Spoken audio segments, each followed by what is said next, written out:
ಸಮೃದ್ಧಿಯಾಗಿ ಬೆಳೆಯೋದು. ಗೊಬ್ಬರ ನೀರು ಸರಿಯಾಗಿ ಅದಕ್ಕೆ ಹೋಗಿ ಬೆಳೆ ಬೆಳೆದು ಒಳ್ಳೆ ತೆನೆ ಒಳ್ಳೆ ಕಾಳು ಬರ್ತದೆ ನಮಗೆ. ಹಾಗೆ ಮಕ್ಕಳೇ, ನಾವು ನೀವು ಕೂಡ ಏಸಪ್ಪ ಅನ್ನೋ ದ್ರಾಕ್ಷ ಬಳ್ಳಿಗೆ ನಾವು ಅಂಟಿಕೊಂಡಿದ್ದರೆ, ಏಸಪ್ಪ ನಮ್ಮ ಜೊತೆ, ನಾವು ಏಸಪ್ಪನ ಜೊತೆ ಇದ್ದರೆ ನಮಗೆ ಸುಖ, ಸಂತೋಷ, ಸಮಾಧಾನ, ನೆಮ್ಮದಿ, ಆಯುಷ್, ಆರೋಗ್ಯ, ಫಲ ಎಲ್ಲವನ್ನು ಏಸಪ್ಪ ನಮಗೆ ಕೊಡ್ತಾರೆ. ಅಕಸ್ಮಾತ್ ನಾವು ದೇವರಿಂದ ದೂರ ಆದಿವಿ ಅಂದ್ಕೊಳ್ರಿ, ಅವಾಗೇನು ಇಲ್ಲೇನು ಮಾಡ್ತಾರೆ, ತೋಟಗಾರ ಏನು ಮಾಡ್ತಾನೆ, ಗಿಡದಲ್ಲಿ ಗಿಡ ಇರ್ತದೆ. ಈಗ ನಾವು ಎಷ್ಟೋ ಗಿಡಗಳನ್ನು ನೋಡ್ತೇವೆ, ಗಿಡ ಎಲ್ಲ ಚೆನ್ನಾಗಿ ಬೆಳೀತಿರ್ತವೆ, ಆದರೆ ಕೆಲವೊಂದು ಕೊಂಬೆಗಳು ಬೆಳೆಯಲ್ಲ, ಒಣಗೋಗ್ಬಿಡ್ತವೆ. ಕೆಲವು ಹಸಿರಾಗಿರ್ತವೆ, ಕೆಲವು ಒಣಗಿರ್ತವೆ. ಮಕ್ಕಳು, ನೀವು ಗಿಡ ಯಾವುದು ದ್ರಾಕ್ಷ ಬಳ್ಳಿ ಅಂತ ಅಷ್ಟೇ ಅಲ್ಲ, ಯಾವ ಗಿಡವನ್ನಾದ್ರೂ ನೋಡ್ರಿ, ಗಿಡ ಬೆಳೀತಾ ಬೆಳೀತಾ ಬೆಳೀತಾ ಕೆಲವು ಚೆನ್ನಾಗಿ ಚಿಗುರು ಹೊಡೆದು ಹಚ್ಚ ಹಸಿರಾಗಿರ್ತವೆ, ಕೆಲವು ಕೊಂಬೆಗಳು ಹೂ ಬಿಡ್ತವೆ, ಕೆಲವು ಕೊಂಬೆಗಳು ಹಣ್ಣು ಬಿಡ್ತವೆ, ಕೆಲವು ಕೊಂಬೆಗಳು ಬೆಳೀತಾ ಬೆಳೀತಾ ಒಣಗೋಗ್ಬಿಡ್ತವೆ. ನೀರು ಹಾಕ್ತಿರ್ತಾರೆ, ಗೊಬ್ಬರನೂ ಹಾಕ್ತಿರ್ತಾರೆ, ಆದರೂ ಕೂಡ ಮಕ್ಕಳಿಗೆ ಅರ್ಥ ಮಾಡ್ಕೊಳ್ತಾರೆ ಒಳಗಿನ ಅರ್ಥ ಇದೆ. ಗುಣಾರ್ಥ ಏನು, ನಮಗೆ ಎಷ್ಟೇ ನಾವು ಎಷ್ಟೇ ಜನ ಈ ಕ್ರೈಸ್ತರಿಲ್ಲ, ದೇವರು ಎಷ್ಟೊಮ್ಮೆ ನಂಬಿದ ಮಕ್ಕಳು ಎಲ್ಲರೂ ಅಭಿವೃದ್ಧಿ ಹೊಂದಿಲ್ಲ, ಎಲ್ಲರಿಗೆ ಸಂತೋಷ ಸಮಾಧಾನ ಇಲ್ಲ. ಯಾಕಿಲ್ಲ? ಯಾಕೆ ಅಂದರೆ ನಾವು ಸರಿಯಾಗಿ ಅಂಟ್ಕೊಂಡಿಲ್ಲ, ಯೇಸಪ್ಪನ ಜೊತೆ ಇಲ್ಲ, ನಂಬಿಕೆಯಲ್ಲಿ ಇಲ್ಲ, ಪ್ರಾರ್ಥನೆಯಲ್ಲಿ ಇಲ್ಲ. ನಿನ್ನ ನಂಬಿಕೆ, ನಿನ್ನ ಪ್ರಾರ್ಥನೆ ಕಡಿಮೆ ಆದಾಗ ನಿನ್ನ ಜೀವನ ಹೇಗೆ ಅಂದರೆ ಒಣಗಿ ಹೋಗಿದ ಕೊಂಬೆ ಇದ್ದಂಗೆ. ನಿನ್ನ ನಂಬಿಕೆ, ನಿನ್ನ ಪ್ರಾರ್ಥನೆ ಸರಿಯಾಗಿದ್ದರೆ ನೀನು ಹಚ್ಚ ಹಸಿರಾದ ಗಿಡ, ಅದ್ರ ಎಲೆ ಬಾಡಂಗಿಲ್ಲ, ಅದು ಹೂ ಬಿಡ್ತದೆ, ಹಣ್ಣು ಕೊಡ್ತದೆ, ಫಲ ಕೊಡ್ತದೆ, ಅಂದ್ರೇನು ಆರೋಗ್ಯವಾಗಿ ಚೆನ್ನಾಗಿರ್ತದೆ. ಅದಕ್ಕೆ ದೇವರು ವಾಕ್ಯ ಹೇಳ್ತದೆ, ನಾನೇ ದ್ರಾಕ್ಷ ಬಳ್ಳಿ, ನನ್ನ ತಂದೆಯಾದ ದೇವರು ತೋಟಗಾರ, ನೋಡ್ತಾ ಇರೋದೇ ಮಾಲಿ. ಅದ್ರ ಕೆಲಸ ಏನು? ಅಲ್ಲಿ ಒಣಗಿದ ಕೊಂಬೆನ ಕಿತ್ತಿ ಹಾಕಬೇಕು, ಕೊಂಬೆ ಹಾಕಿ ಬೆಂಕಿ ಹಚ್ಚೋದು. ನಾವು ಕೂಡ ಯೇಸುವಿನ ಆತ್ಮಕೊಂಡು ಇಲ್ಲ ಅಂದರೆ ನಮ್ಮನ್ನು ಕೂಡ ದೇವರು ಏನು ಮಾಡ್ತಾನೆ, ನನ್ನಿಂದ ದೂರ ಮಾಡಿ ತೆಗೆದಾಕ್ತಾನೆ. ಅವಾಗ ನಮಗೇನು ಕಷ್ಟ, ನಷ್ಟ, ರೋಗ, ಬಾಧೆ, ಚಿಂತೆ, ಪಾಪ ಮಾಡಬಾರದು, ಏನು ದೇವರು ಮಾಡಬೇಡ ಅಂದ್ರೆ ಅದನ್ನೇ ಮಾಡಿ ನಾಶ ಆಗಿ ಹೋಗ್ತೀವಿ. ನಾಶನೇ ನಮಗಾಗೋದು, ಬೇರೆ ಏನಾಗಲ್ಲ. ನರಕಕ್ಕೆ ಹೋಗೋದು ನಾವು. ನರಕ ಅಂದರೆ ಬೆಂಕಿನೇ, ಗೊತ್ತಾಯ್ತಪ್ಪ. ಸ್ವರ್ಗ ಪರಲೋಕ ಅಂದ್ರೆ ಮೇಲಿದೆ, ಅಲ್ಲಿ ಬೇರೆ ಏನು ಕೆಲಸ ಇಲ್ಲಂತೆ. ದೇವರು ಸಿಂಹಾಸನದ ಮೇಲೆ ಕೂತಿದ್ರೆ ನಾವು ಹಂಗೆ ದೇವ್ರ ಮುಂದೆ ಇದ್ದು ಹಾಲೆಲೂಯ ಹಾಲೆಲೂಯ ಹಾಲೆಲೂಯ ಅಂತ ದೇವರನ್ನ ಸ್ತುತಿಸಿ ಕೊಂಡಾಡ್ತಾ ಇರೋದು ಅಷ್ಟೇ ನಮ್ಮ ಕೆಲಸ. ಅಲ್ಲಿ ಬೇರೆ ಏನಿದೆ, ದುಡಿಯೋದಿಲ್ಲ, ಕೂಲಿ ಮಾಡೋಂಗಿಲ್ಲ, ಕೆಲಸ ಮಾಡೋಂಗಿಲ್ಲ, ಅಡುಗೆ ಮಾಡೋಂಗಿಲ್ಲ, ಪಾತ್ರೆ ತೊಗೊಳಂಗಿಲ್ಲ, ಯಾವ ಕೆಲಸನೂ ಇಲ್ಲ ಅಲ್ಲಿ ಪರಲೋಕ ರಾಜ್ಯದಲ್ಲಿ. ಆದರೆ ಅದೇ ನೀನೇನಾದರೂ ದೇವರ ವಾಕ್ಯಕ್ಕೆ, ದೇವರ ಮಾತಿಗೆ ವಿರೋಧವಾಗಿ ನಡೆದುಕೊಂಡೆ ಅಂದರೆ ನೀನು ಏನು ಮಾಡ್ತಿ? ಸತ್ತು ಎಲ್ಲಿ ಹೋಗ್ತಿ ಅಂದರೆ ನಿನ್ನ ಆತ್ಮ ನರಕಕ್ಕೆ ಹೋಗ್ತದೆ. ಆ ನರಕ ಅಂದ್ರೆ ಬೆಂಕಿ. ಆ ಬೆಂಕಿ ಯಾವ ರೀತಿ ಇರ್ತದೆ ಅಂದರೆ ದೊಡ್ಡ ಹೊಂಡ ಅಂತ ಬೆಂಕಿದು, ಅಲ್ಲಿ ಬೆಂಕಿ ಆರದೇ ಇಲ್ಲ ಅಂತ. ಅದರಲ್ಲಿ ಕೆಲವು ಹುಳ ಇರ್ತಾವಂತೆ, ಆ ಹುಳ ಸಾಯಂಗಿಲ್ಲ, ಬೆಂಕಿ ಆರಂಗಿಲ್ಲ. ಆತ್ಮ ಅಲ್ಲಿ ಹಾಕಿದಾಗ ಅದು ಯಾವಾಗಲೂ ಹುಳ ಕಡಿತಾ ಇರ್ತದೆ, ಕೆಳಗೆ ಬೆಂಕಿ ಇರ್ತದೆ, ದೊಡ್ಡ ಎಣ್ಣೆ ಹೊಂಡ ಇದ್ದಂಗೆ ಇರ್ತದೆ, ಅದರಲ್ಲಿ ಹಾಕ್ತಾರಂತೆ. ಬೆಂಕಿ ಆರಂಗಿಲ್ಲ, ಹುಳ ಸಾಯಂಗಿಲ್ಲ. ಅಂದರೆ ನೀನು ಯಾವಾಗಲೂ ನಿತ್ಯ ನರಕ, ಯಾವಾಗಲೂ ಕಷ್ಟದಲ್ಲೇ ಇರ್ಬೇಕು, ಅಷ್ಟೇ ಹುಳ ಆಡ್ಕೊಂಡಿರ್ಬೇಕು. ಅದೇ ನೀನು ಒಳ್ಳೆಯವನಾಗಿದ್ದರೆ, ದ್ರಾಕ್ಷ ಬಳ್ಳಿಗೆ ಅಂಟುಕೊಂಡಿದ್ರೆ, ಫಲ ಕೊಡುವ ನೀನು ಮರವಾಗಿದ್ದರೆ, ಆಗ ದೇವರು ಏನು ಮಾಡ್ತಾನೆ, ನಿನ್ನನ್ನು ಪರಲೋಕಕ್ಕೆ ಕರ್ಕೊಂಡು ಹೋಗ್ತಾನೆ. ಏಸಪ್ಪ ಮತ್ತೆ ಎರಡನೇ ಬರೋಣ. ಒಂದು ಸಲ ಬಂದಾನೆ, ಫಸ್ಟ್ ಟೈಮ್ ಬಂದು ಏನು ಮಾಡ್ಯಾನೆ, ನೀವು ತಪ್ಪು ಮಾಡಬೇಡ್ರಿ, ಪಾಪ ಮಾಡಬೇಡ್ರಿ, ಪಾಪ ಮಾಡಿದ್ರೆ ನಿಮಗೆ ಶಿಕ್ಷೆ ನರಕ, ಪಾಪಕ್ಕೆ ಸಂಬಳ ಮರಣ, ಮರಣ ಅಂದರೆ ನರಕ. ಆದರೆ ನೀವು ದೇವರ ವಾಕ್ಯದಂತೆ, ನಮ್ಮ ಮಾತಿನಂತೆ, ನನ್ನ ಮಾತಿನಂತೆ, ನಮ್ಮಪ್ಪ ತಂದೆಯಾದ ದೇವರು ಹೇಳಿದ ಮಾತಿನಂತೆ ನೀವು ನಡ್ಕೊಂಡ್ರೆ ನಿಮಗೆ ನಿತ್ಯ ಜೀವ, ಪರಲೋಕ ರಾಜ್ಯ ನಿಮ್ಮದು. ಅಲ್ಲಿಗೆ ಬರ್ತೀರ ನೀವು. ಅದು ಎರಡನೇ ಸಲ ಅಷ್ಟು ಹೇಳುವಾಗೇನೆ ಪರಲೋಕ ರಾಜ್ಯದ ಜ್ಞಾನವನ್ನು ಕೊಟ್ಟು, ಪರಲೋಕ ನರಕ ಅಂದರೆ ಏನು ಅಂತ ಹೇಳಿ, ಪಾಪ ಮಾಡಬೇಡ್ರಿ, ನೀವು ಪರಿಶುದ್ಧರಾಗಿರಿ, ನಂಬಿ ದೀಕ್ಷಾ ಸ್ನಾನ ಹೊಂದ್ರಿ ಅಂತ ಏಸಪ್ಪ ಹೇಳಿ ಹೋಗಿದ್ದು. ಎರಡನೇ ಸಲ ಮತ್ತೆ ಬರ್ತಾನಂತೆ. ಬಂದಾಗ ಅವಾಗ ಯಾರ್ಯಾರು ಪರಿಶುದ್ಧರಾಗಿರ್ತಾರೋ, ನಂಬಿರ್ತಾರಲ್ಲ, ಯೇಸುವಿನ ನಂಬಿ ದೀಕ್ಷಾ ಸ್ನಾನ ಹೊಂದಿದವರು ಪರಿಶುದ್ಧರಾಗಿರುವವರನ್ನು ಆತನು ನ್ಯಾಯ ತೀರ್ಪು ಮಾಡ್ತಾರೆ. ಆಕಾಶ, 3 ಆಕಾಶ ಎಷ್ಟೊಂದೇ ನೆನಪಿದೆ ನನಗೆ. ನಾವು ಕಣ್ಣಿಗೆ ಕಾಣೋದು ಒಂದು ಆಕಾಶ, ಅದ್ರ ಮೇಲೆ ಎರಡನೇ ಆಕಾಶ, ಅದ್ರ ಮೇಲಿರೋದು 3ನೇ ಆಕಾಶ, ಮೇಲಣ ಲೋಕ, ಮೇಲಿನ ಆಕಾಶ ಅಂತ ಹೇಳ್ತಾರೆ. ಆ 3ನೇ ಆಕಾಶದಲ್ಲಿ, ಆ ಪರಲೋಕದಲ್ಲಿ ಸಿಂಹಾಸನದಲ್ಲಿ ದೇವರು ಇರ್ತಾನೆ. 2ನೇ ಆಕಾಶದಲ್ಲಿ ಮೇಘಗಳು ಅಂದರೆ ಮೋಡಗಳು, ಆ ಮೇಘಗಳ ಮೇಲೆ ಆತ ಯೇಸುಸ್ವಾಮಿ ಇಳಿದು ಬರ್ತಾನಂತೆ ಪರಲೋಕದಿಂದ. ಬಂದಾಗ ಇಲ್ಲಿ ನಾವು ಭೂಮಿ ಮೇಲೆ ಇದೀವಲ್ಲ, ಈಗ ಬದುಕಿದವರು ಸತ್ತವರು, ಈಗ ಬದುಕಿದವರು ನಾವೇನಾಗಿದ್ದೀವಿ, ಬದುಕಿದ್ದೀವಿ. ಆ ಏಸಪ್ಪ ಎರಡನೇ ಬರೋಣ ಬಂತು ಅಂದರೆ ನಮ್ಮೆಲ್ಲವನ್ನು ಇಲ್ಲೇ ಬಿಟ್ಟು ನಮ್ಮ ಆತ್ಮ ಮಾತ್ರ ಅಲ್ಲಿ ಮೇಲೆ ಹೋಗ್ತದೆ. 2ನೇ ಆಕಾಶದಲ್ಲಿ ತೀರ್ಪು ಮಾಡ್ತಾರೆ, ನ್ಯಾಯ ತೀರ್ಪು ಮಾಡಿದಾಗ ನೀನು ಒಳ್ಳೆಯವನಾಗಿದ್ದೆ, ಕೆಟ್ಟವನಾಗಿದ್ದೆ, ಪರಿಶುದ್ಧನಾಗಿದ್ದೆ, ಇಲ್ಲ ಪಾಪ ಮಾಡಿದ್ಯಾ, ಪಾಪ ಬಿಟ್ಟಿದ್ಯಾ, ಯೇಸುಸ್ವಾಮಿ ನಂಬ್ಕೊಂಡಿದ್ಯಾ, ದೀಕ್ಷಾಸ್ನಾನ ಹೊಂದ್ಕೊಂಡಿದ್ಯಾ, ದೇವರ ಮಾತಿನಂತೆ ವಾಕ್ಯದಂತೆ ನಡ್ಕೊಂಡಿದ್ಯಾ, ಅಂಥವ್ರನ್ನ ಆತನು ಪರಲೋಕಕ್ಕೆ ಕರ್ಕೊಂಡು ಹೋಗ್ತಾನೆ. ನೀನು ಪಾಪ ಮಾಡಿದ್ದೆ, ಯೇಸುಸ್ವಾಮಿ ನಂಬಿ ಕೂಡ ನೀನು ಪಾಪ ಮಾಡಿದರೆ ನೀನು ನರಕಕ್ಕೆ ಹೋಗ್ತಾರೆ. ನಂಬಿದವರು, ಪರಿಶುದ್ಧರಾಗಿದ್ದವರು ಪರಲೋಕಕ್ಕೆ ಹೋಗ್ತಾರೆ. ನಂಬದೇ ಇದ್ದವರು, ನಂಬಿ ಕೂಡ ಮತ್ತೆ ಪಾಪ ಮಾಡಿದವರು ಮತ್ತೆ ನರಕಕ್ಕೆ ಹೋಗ್ತಾರೆ. ಅದು ದೇವರ ವಾಕ್ಯ ಹೇಳ್ತಾ ಇದ್ರು. ಅದನ್ನು ನಾವು ಅರ್ಥ ಮಾಡ್ಕೊಳ್ತೀವಿ. ಕೂಡ ಅರ್ಥ ಏನಿದೆ ಅಂದರೆ, ದೇವರೇ ಏಸಪ್ಪ ದ್ರಾಕ್ಷ ಬಳ್ಳಿ ಆದರೆ ತಂದೆಯಾದ ದೇವರು ತೋಟದಂತನು, ಆತನೇನು ಮಾಡ್ತಾನಂತೆ, ಫಲ ಕೊಡುವ ಕೊಂಬೆಗಳನ್ನು ಬಿಡ್ತಾನೆ, ಫಲ ಕೊಡಲಾರದ ಒಣಗಿದ ಕೊಂಬೆಗಳನ್ನು ಕತ್ತರಿಸಿ ಬಿಸಾಕ್ತಾನೆ. ಸುಮ್ಮನೆ ಬಿಸಾಕ್ತಾನ, ಎಲ್ಲ ಕುಪ್ಪೆ ಹಾಕಿ ಬೆಂಕಿ ಹಚ್ಚಿ ಬಿಡ್ತಾನೆ, ಸುಟ್ಟು ಬೂದಿ ಆಗ್ಬಿಡ್ತಾನೆ. ನಾವು ಕೂಡ ಅಷ್ಟೇ ನಮ್ಮ ಜೀವನದಲ್ಲಿ ಪರಿಶುದ್ಧರಾಗಿ ದೇವರನ್ನು ಆತುಕೊಂಡು, ದೇವರಿಗೆ ಅಂಟಿಕೊಂಡು, ದೇವರಲ್ಲೇ ನಾವಿದ್ದರೆ ಅದೇ ಅಲ್ಲಿ ನಾವು ಪಾಪ ಹಾಡಾಡಿದ್ವಿ. ಯೇಸು ನಾನು ನಿಮ್ಮಲ್ಲಿ, ನಿಮ್ಮ ವಾಕ್ಯ ನನ್ನಲ್ಲಿ, ನಿಮ್ಮ ಪ್ರಾರ್ಥನೆಯಲ್ಲಿ ನನಗೆ ಜಯ ಸಿಗಲಿ. ನಾನು ನಿಮ್ಮಲ್ಲಿ ಇದ್ದು ಬಹಳ ಫಲವ ಕೊಡುವೆನು, ನಾನು ನಿಮ್ಮಲ್ಲಿ ಇದ್ದು ಬಹಳ ಫಲವ ಕೊಡುವೆನು. ಅದೇ ವಾಕ್ಯ ಮಕ್ಕಳು. ಈ ವಾಕ್ಯದ ಮೇಲೆ ಆಧಾರ ಮೇಲೆ ಹಾಡು ಬರ್ತದೆ. ಗೊತ್ತಾಯ್ತಾ? ಅಲ್ಲಿ ವಾಕ್ಯನೇ ಹೇಳ್ತದೆ, ನಾವು ಅದರಲ್ಲಿದ್ದರೆ ಹೆಚ್ಚು ಹೇಗಿರ್ಬೇಕಂತ ಫಲ ಕೊಡುವವರಾಗಿರಬೇಕು. ದೇವರ ವಾಕ್ಯದಲ್ಲಿ ನೋಡುವಾಗ ಫಲ ಕೊಡದಿರುವ ಪ್ರತಿಯೊಂದು ಕೊಂಬೆಯನ್ನು ಆತನು ತೆಗೆದು ಹಾಕುತ್ತಾನೆ, ಫಲ ಕೊಡುವ ಪ್ರತಿಯೊಂದು ಕೊಂಬೆಯು ಇನ್ನೂ ಹೆಚ್ಚು ಫಲ ಕೊಡುವ ಹಾಗೆ ಮಾಡ್ತಾನಂತೆ ದೇವರು. ಗೊತ್ತಾಯ್ತಮ್ಮ? ನಂಬಿಕೆಯಿಂದ ನೀವಿದ್ದರೆ ಫಲ ಕೊಡುವವರಾಗ್ತಾರೆ. ಅಂದರೆ ಏನು ಫಲ? ನಮ್ಗೆ ಒಳ್ಳೆಯದಾಗ್ತದೆ, ಸಂತೋಷ ಸಮಾಧಾನ ಇರ್ತದೆ, ನಮಗೆ ಬೇಕಾದದನ್ನು ದೇವರು ನಮಗೆ ಒದಗಿಸಿಕೊಡ್ತಾನೆ, ಕಾಪಾಡ್ತಾನೆ. ಈಗ ಮಕ್ಕಳಿಗೆ ಊಟ ತಿಂಡಿ ತಂದೆ ತಾಯಿ ದುಡಿದು ಬಂದು ಅಡುಗೆ ಮಾಡಿ ಊಟ ಮಾಡಿ ಕೊಟ್ಟರೆ ತಿಂದರೆ ಅದು ಮಕ್ಕಳು ಬೆಳೆಯೋದು ಚೆನ್ನಾಗಿ. ಹಾಗೆ ನಮ್ಮನ್ನು ಕೂಡ ದೇವರು ಒಳ್ಳೆಯವರನ್ನಾಗಿ ಬೆಳೆಸ್ತಾನೆ. ಆ ಒಳ್ಳೆಯವ್ರಿಗೆ ಆರೋಗ್ಯ ಕೊಟ್ಟು ಬಲ ಕೊಟ್ಟು ಬೆಳೆಸಿ ನಡೆಸಬೇಕು ಅಂದರೆ ನಾವೇನಾಗಬೇಕು, ಏಸಪ್ಪನನ್ನೇ ಹಾಕಿಕೊಂಡಿರಬೇಕು, ಬಳ್ಳಿಗೆ ಕೊಂಬೆ ಅಂಟಿಕೊಂಡಿರಬೇಕು, ಫಲ ಕೊಡೋದು ಹಚ್ಚ ಹಸಿರಾಗಿರ್ಬೇಕು. ನಾವು ಅಂದರೆ ದೇವರ ನಮ್ಮ ಯಾವ ರೀತಿ ಫಲ ಹುಡುಕಿಯಾಗಿ ನೀರು ಗೊಬ್ಬರ ಮುಖ್ಯನೋ, ನಮಗೆ ಕೂಡ ಏನಪ್ಪ ಮುಖ್ಯ ಅಂದರೆ ದೇವರಲ್ಲಿ ನಂಬಿಕೆ, ಪ್ರಾರ್ಥನೆ. ನೀರು ಅಂದರೆ ಆತ್ಮದ ಅಭಿಷೇಕ ನಮ್ಮಲ್ಲಿ ಕೊಡೋದು. ನೀರು ಹಾಕಿದ್ರೆ ಅಂದರೆ ದೇವರಲ್ಲಿ ನಾವು ಇರೋದು ಅಂದರೆ ದೇವರ ವಾಕ್ಯದ ಪ್ರಕಾರ. ದೇವರ ವಾಕ್ಯ, ದೇವರೇ ನಮಗೆ ನೀರು. ಆ ವಾಕ್ಯ ಎಂಬ ನೀರು ನಮ್ಮಲ್ಲಿದ್ದರೆ ಅದರ ಪ್ರಕಾರ ನಡ್ಕೊಂಡ್ರೆ ಅವಾಗ ನಾವು ಹಚ್ಚ ಹಸಿರಾಗಿ ಫಲ ಕೊಡುವ ಕೊಂಬೆಗಳಾಗಿರ್ತೇವೆ. ಅದೇ ದೇವರ ವಾಕ್ಯ ಹೇಳ್ತಾರೆ. ಮುಂದೆ ನಾವು ನೋಡುವಾಗ, ನಾನು ನಿಮಗೆ ಹೇಳಿದ ವಾಕ್ಯದ ದೆಸೆಯಿಂದ ಈಗ ಶುದ್ಧರಾಗಿದ್ದೀರಿ. ದೇವರ ವಾಕ್ಯದಿಂದ ನಾವು ಶುದ್ಧರಾಗಿರ್ಬೇಕು, ಪರಿಶುದ್ಧರಾಗಿ ನಮ್ಮ ಮನಸ್ಸು, ನಮ್ಮ ಹೃದಯ, ನಮ್ಮ ಮಾತು, ನಮ್ಮ ಆಲೋಚನೆ, ನಾವು ಮಾಡೋ ಪ್ರತಿ ಕೆಲಸ ಕಾರ್ಯವೂ ಕೂಡ ದೇವರಿಗೆ ಇಷ್ಟವಾಗುವಂತೆ, ದೇವರಿಗೆ ಮೆಚ್ಚುಗೆಯಾಗುವಂತೆ ಶುದ್ಧವಾಗಿರಬೇಕು. ಶುದ್ಧರಾಗಿದ್ದೀರಿ. ದೇವರ ವಾಕ್ಯ ಹೇಳ್ತಾರೆ, ನೀವು ನನ್ನಲ್ಲಿ ನೆಲೆಗೊಂಡಿದ್ದರೆ ಶುದ್ಧರಾಗಿದ್ದೀರಿ. ನೀವು ನನ್ನಲ್ಲಿ ನೆಲೆಗೊಂಡಿರ್ರಿ, ನಾನು ನಿಮ್ಮಲ್ಲಿ ನೆಲೆಗೊಂಡಿರುವನು. ಕೊಂಬೆಯು ಬಳ್ಳಿಯಲ್ಲಿ ನೆಲೆಗೊಂಡಿರದಿದ್ದರೆ ಹೇಗೆ ತನ್ನಷ್ಟಕ್ಕೆ ತಾನೇ ಫಲ ಕೊಡಲಾರದೋ, ಹಾಗೆಯೇ ನೀವು ನನ್ನಲ್ಲಿ ನೆಲೆಗೊಂಡಿರದಿದ್ದರೆ ಫಲ ಕೊಡಲಾರಿರಿ. ನಾನು ದ್ರಾಕ್ಷಾ ಬಳ್ಳಿ, ನೀವು ಕೊಂಬೆಗಳು. ಅದಕ್ಕೆ ಇಲ್ಲಿ ವಾಕ್ಯ ಹೇಳ್ತಾರೆ, ಒಬ್ಬನು ನನ್ನಲ್ಲಿಯೂ ನಾನು ಅವನಲ್ಲಿಯೂ ನೆಲೆಗೊಂಡಿದ್ದರೆ ಅವನೇ ಬಹಳ ಫಲ ಕೊಡುವನು.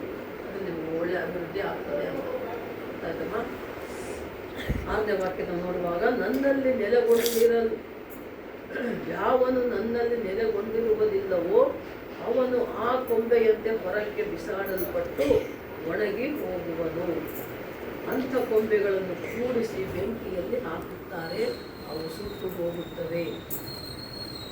ನೀವು ನನ್ನ ವಾಕ್ಯಗಳು ನಿಮ್ಮಲ್ಲಿಯೂ ನೆಲೆಗೊಂಡಿದ್ದರೆ ಏನು ಬೇಕಾದರೂ ಬೇಡಿಕೊಳ್ಳಿರಿ, ಅದು ನಿಮಗೆ ದೊರಕುವುದು.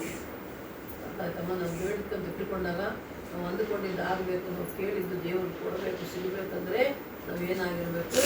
ದೇವರ ವಾಕ್ಯ ನಿನ್ನಲ್ಲಿರಬೇಕು, ದೇವರು ನನ್ನಲ್ಲಿ. ಆಯ್ತಾ? ನೀವು ನನ್ನಲ್ಲಿ ನೆಲೆಗೊಂಡಿರಬೇಕು. ದೇವರ ವಾಕ್ಯದ ಪ್ರಕಾರ ನಾವು ಜೀವಿಸಬೇಕು ಅಂತ ದೇವರ ವಾಕ್ಯ ಹೇಳ್ತಾರೆ. ದೇವರ ಆಜ್ಞೆಯಂತೆ ನಾವು ಕೊಡಬೇಕು. ಆಯಿತಾ? ನೀವು ನನ್ನಲ್ಲಿಯೂ, ನನ್ನ 7ನೇ ವಾಕ್ಯ 15ನೇ ಅಧ್ಯಾಯ 7ನೇ ವಾಕ್ಯ ಹೇಳೋದು, ನೀವು ನನ್ನಲ್ಲಿಯೂ ನನ್ನ ವಾಕ್ಯಗಳು ನಿಮ್ಮಲ್ಲಿಯೂ ನೆಲೆಗೊಂಡಿದ್ದರೆ ಏನು ಬೇಕಾದರೂ ಬೇಡಿಕೊಳ್ಳಿರಿ, ಅದು ನಿಮಗೆ ದೊರೆಯುವುದು. ನೀವು ಬಹಳ ಫಲ ಕೊಡುವುದರಿಂದಲೇ ನನ್ನ ತಂದೆಗೆ ಮಹಿಮೆ ಉಂಟಾಗುವುದು ಮತ್ತು ನನ್ನ ಶಿಷ್ಯರಾಗುವಿರಿ. ದೇವರಿಗೆ ಮಹಿಮೆ ಆಗಬೇಕು, ದೇವರಿಗೆ ಇಷ್ಟ ಆಗಬೇಕು. ನಾವು ಅಂದರೆ ದೇವರ ಮಾತಿನಂತೆ ನಡ್ಕೊಂಡು ಫಲ ಕೊಡೋರಾಗಿರ್ಬೇಕು. ಈಗ ಫಲ ಕೊಡೋದು ಅಂದರೆ ಅರ್ಥ ಏನಂದರೆ, ಈಗ ನೀವು ಯೇಸುಸ್ವಾಮಿನ ನಂಬಿದ್ದೀರಿ, ನಂಬಲಾರದವ್ರು ಇರ್ತಾರಲ್ಲ ಅವರಿಗೆ ನೀವು ಏಸಪ್ಪನ ಬಗ್ಗೆ ಹೇಳಿ ನಂಬಲಾರದವ್ರು ಕೂಡ ಏಸಪ್ಪನಲ್ಲಿ ನಂಬುವಂಗೆ ಮಾಡೋದು ಕೂಡ ಫಲ ಕೊಡ್ತಂದು. ನೀವಷ್ಟೇ ಅಲ್ಲ, ಇನ್ನೊಬ್ಬರು ಕೂಡ ಏಸಪ್ಪನ ನಂಬುವ ಮಾಡಬೇಕು. ನೀವು ಒಳ್ಳೆ ಸಾಕ್ಷಿಗಳಾಗಿ ಸಾಕ್ಷಿ ಮಕ್ಕಳಾಗಿ ಇರಬೇಕು. ಮಕ್ಕಳಲ್ಲಿ ಒಂದೇ ವಾಕ್ಯ ತಂದೆ ನನ್ನನ್ನು ಪ್ರೀತಿಸಿದ ಹಾಗೆಯೇ ನಾನು ನಿಮ್ಮನ್ನು ಪ್ರೀತಿಸಿದ್ದೇನೆ. ನನ್ನ ಪ್ರೀತಿಯಲ್ಲಿ ನೆಲೆಗೊಂಡಿರಲಿ. ನಾನು ನನ್ನ ತಂದೆಯ ಆಜ್ಞೆಗಳನ್ನು ಕೈಕೊಂಡು ನಡೆದು ಆತನ ಪ್ರೀತಿಯಲ್ಲಿ ನೆಲೆಗೊಂಡಿರುವ ಹಾಗೆಯೇ ನೀವು ನನ್ನ ಆಜ್ಞೆಗಳನ್ನು ಕೈಕೊಂಡು ನಡೆದರೆ ನನ್ನ ಪ್ರೀತಿ. ದೇವರ ಪ್ರೀತಿ ನಾವು ಇರಬೇಕಂದ್ರೆ ನಾವು ದೇವರ ವಾಕ್ಯವನ್ನು ಮಾಡಬೇಕು. ಯೋಹಾನ 3:16 ವಾಕ್ಯವನ್ನು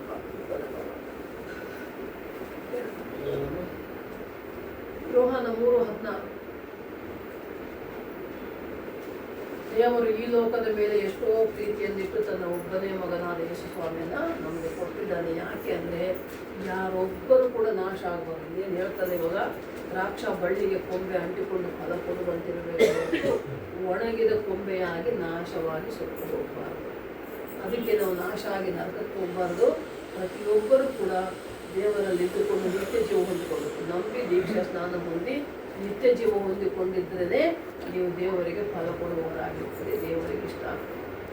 ದೇವರು ಈ ಲೋಕದ ಮೇಲೆ ಎಷ್ಟು ಪ್ರೀತಿ ಮಾಡಿದ್ನೋ ಅಷ್ಟೇ ಪ್ರೀತಿಯನ್ನು ಪರಲೋಕದಿಂದ ಭೂಲೋಕಕ್ಕೆ ಮನುಷ್ಯನಾಗಿ ಹುಟ್ಟಿ ಬಂದ ಏಸಪ್ಪ ಕೂಡ ನಮ್ಮನ್ನು, ನಿಮ್ಮನ್ನು, ನನ್ನನ್ನು, ನಿನ್ನನ್ನು ಅಷ್ಟೇ ಪ್ರೀತಿ ಮಾಡ್ತಾ ಇದ್ದಾನೆ. ಆ ದೇವರ ಪ್ರೀತಿಯಲ್ಲಿ ನಾವು ನೆಲೆಗೊಂಡಿರ್ಬೇಕು.